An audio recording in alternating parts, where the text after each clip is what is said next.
আসসালামু আলাইকুম রহমতুল্লাহি ওবরকাতুহু। সম্মানিত দর্শক, রাষ্ট্রপতি জনাব শাহাবুদ্দিন চুপ্পু আবার আলোচনার কেন্দ্রে। অতি সম্প্রতি তার একটি চিঠি সামাজিক মাধ্যমে ঘুরে বেড়াচ্ছে।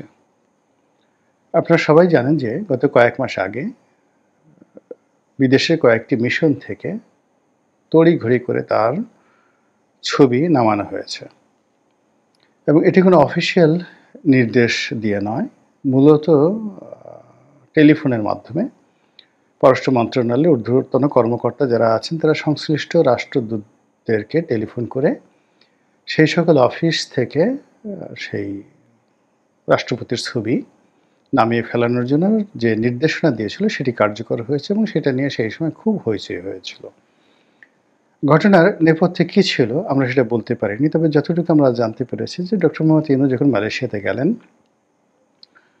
তো মালয়েশিয়াতে গিয়ে তিনি যখন বাংলাদেশ দূতাবাস ভ্রমণ করলেন, সেখানে গিয়ে তিনি রাষ্ট্রপতির ছবি দেখে অভিমান করেছেন, কষ্ট পেয়েছেন, বিরক্তি প্রকাশ করেছেন, হোয়াট এভার মেবি। তার প্রেক্ষিতে ওখানে একটা অপ্রীতিকর ঘটনা ঘটে। এর বাইরে অন্য কোনো একটি দূতাবাসে গিয়ে রেজওয়ানা হাসান, মাননীয় উপদেষ্টা, তিনি গিয়েও রাষ্ট্রপতির ছবি দেখে সেখানে বিরূপ মন্তব্য করেছেন এবং এই ঘটনার পর অনেকটা বিদ্যুতের গতিতে রাষ্ট্রপতির ছবি নেমে যায়। আমাদের দেশের সাধারণ একটা কাস্টম, মানে প্রথা হলো যে যে সরকার ক্ষমতায় থাকে সেই সরকারের রাষ্ট্রপতি এবং প্রধানমন্ত্রী তাদের দুজনের ছবি সাধারণত সরকারি অফিস আদালতগুলোতে ঝোলানো থাকে। তো সেইভাবে চলে আসছে এবং এটি কোনো আইনি বাধ্যকতা না থাকলেও এটি একটা ট্র্যাডিশন এবং এই ট্র্যাডিশন বা ঐতিহ্য এটি কোনো দেশে সাংবিধানিক আইনের চেয়ে শক্তিশালী, যেমন ইংল্যান্ডে। তো এভাবে বাংলাদেশে চলে আসছিল এবং আমরা কখনোই এটি নিয়ে কখনো বিরূপ অবস্থার মধ্যে পড়িনি এবং এটি নিয়ে কখনো সমালোচনা করিনি। অন্যদিকে বঙ্গবন্ধুর যে ছবি, এটি টানিয়ে রাখা এবং এই ছবিকে সম্মান প্রদর্শন করা, এটা আমাদের সংবিধানের আইন দ্বারা বিধিবদ্ধ। এটা করতেই হবে এবং এটি না করলে সংবিধান অবমাননা, রাষ্ট্রদ্রোহ থেকে শুরু করে সর্বোচ্চ যে সকল শাস্তি রয়েছে আমাদের সিভিল প্রসিডিওর কোডে বা ক্রিমিনাল প্রসিডিওর কোডে, সিআরপিসিতে, সেটি ব্যক্তির ক্ষেত্রে প্রযোজ্য হবে। এখন বাংলাদেশে এই জুলাই আগস্ট বিপ্লবের পরে অনেক কিছুই হচ্ছে যেটার সঙ্গে আপনি সংবিধান মিলাতে পারবেন না, যেটার সঙ্গে আপনি কাস্টম বা প্রথা মিলাতে পারবেন না, ইতিহাস, ঐতিহ্য, সাহিত্য, সংস্কৃতি মিলাতে পারবেন না। আপনি যা ইচ্ছে তাই করতে পারবেন। যেখানে ইচ্ছা সেখানে আপনি মলমূত্র ত্যাগ করতে পারবেন, যেখানে ইচ্ছা সেখানে আপনি আবর্জনা ফেলতে পারবেন।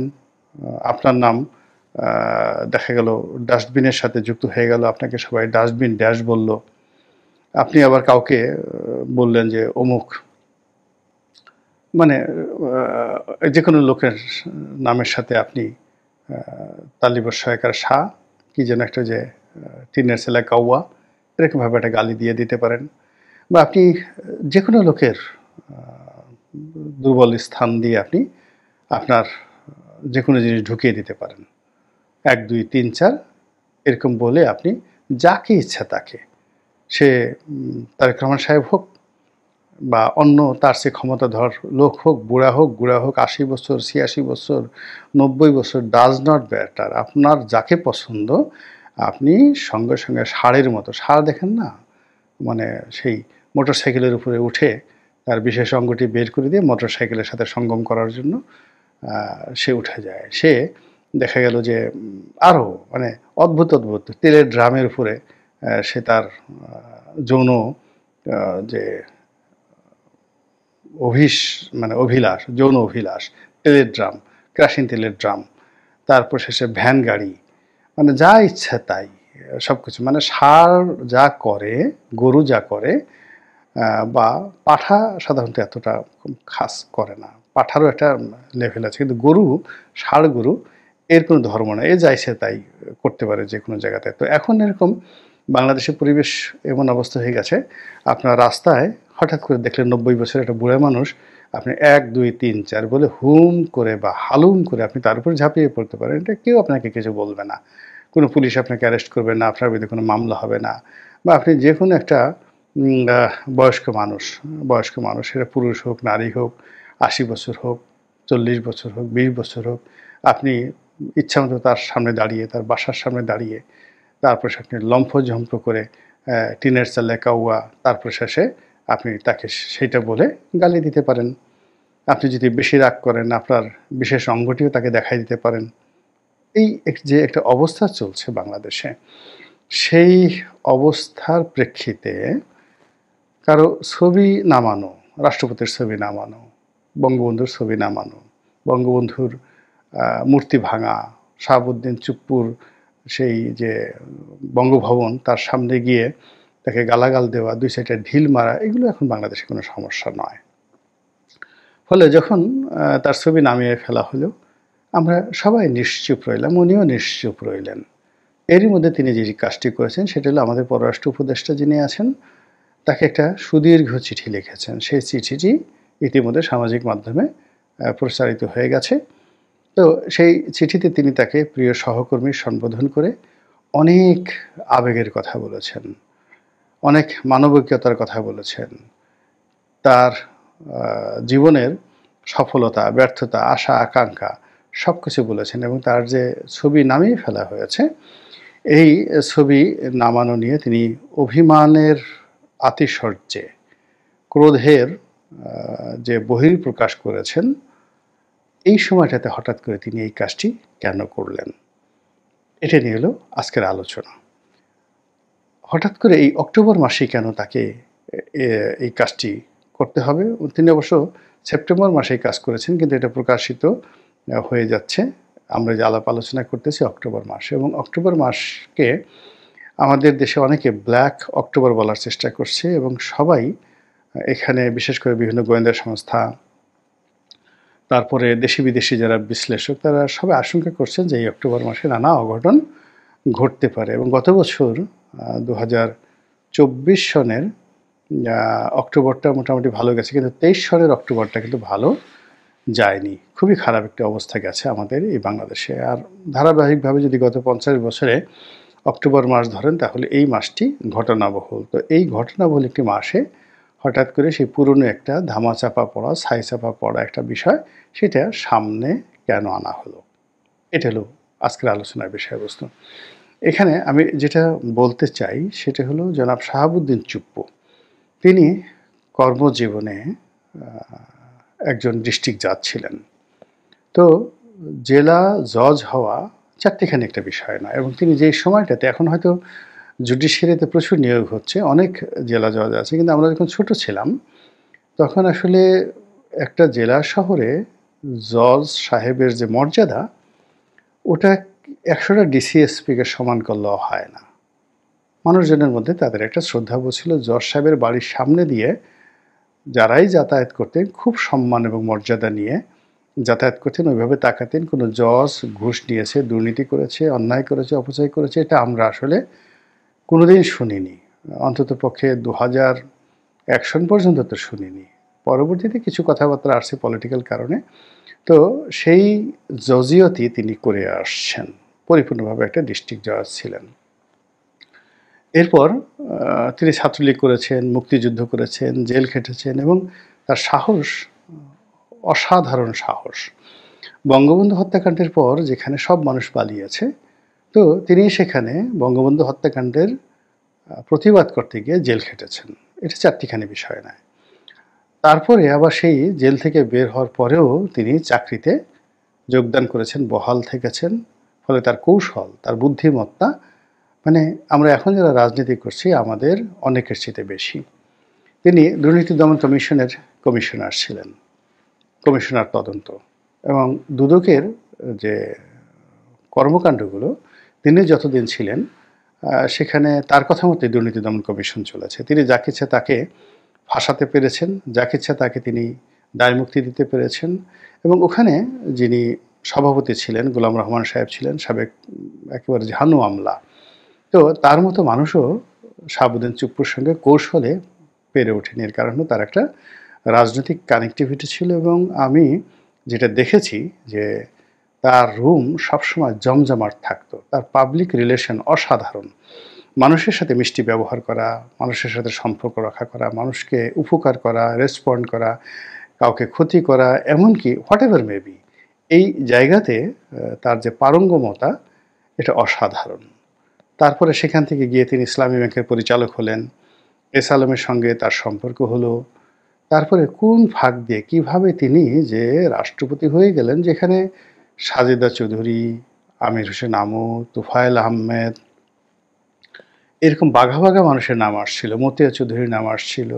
সবাইকে পেছনে ফেলে তিনি শেখ হাসিনার মন জয় করে রাষ্ট্রপতি হয়ে গেলেন। ফলে তাকে যদি আপনি তার কর্মকাণ্ডকে বিচার বিশ্লেষণ করেন, তাহলে তাকে সুন্দরবনের রয়্যাল বেঙ্গল টাইগার হিসাবে আপনাকে স্বীকৃতি দিতে হবে, অথবা আফ্রিকার জঙ্গলের যে বাদশাহ রাজা, সেই যাকে বলা হয় সিংহ, দ্য লায়ন, সেই হিসেবে আপনাকে বিবেচনা করতে হবে। কিন্তু দুর্ভাগ্য হলো আমরা এখন তাকে সবাই ইঁদুরের মতো বা খরগোশের মতো দুর্বল প্রাণী মনে করছি, কিন্তু আসলে তিনি তা নন।